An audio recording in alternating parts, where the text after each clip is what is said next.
Унтаал босоод ирсэн чинь арай л өөр санагдаад нэг л нам суудсан юм шиг, ухаалаг болцсон юм шиг, ертөнцийг харах үзэл маань арай өөрч болоод байгаа юм шиг.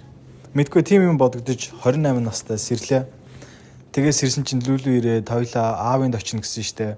Ээжд очиж цэцэг өгнө гээл замаараа дэлгүүр ороод нэг том цэцгийн баглаа аваад гэрлөө орлоо.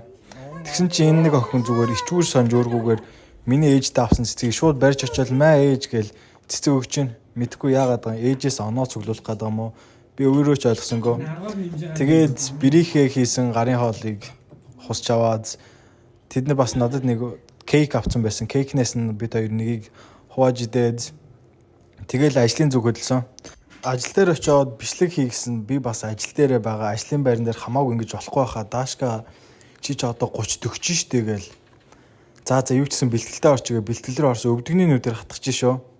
Энэ яг ингээ 30 төхөөд ирэхлээр ингэдэм бах та. 30 төгч байгаа эсвэл 30 гараад явж байгаа хүмүүс комент бичээрэй. За тоглосон юм аа guys. Зүгээр л жоохон joke байлаа. Тэгээд ажил дээр бичлэг хийхээ мартаад нэлээд ажил ихтэй ийм богинохон бичлэг болчлоо. 30 гарцсан ах гиснэр маань бити энийг эмзгээр хүлээж аваарай. Энэ зүгээр л joke байсан шүү дахиад хэлье. Тэгээд та нар юу их юм мэдэн like follow. Peace out.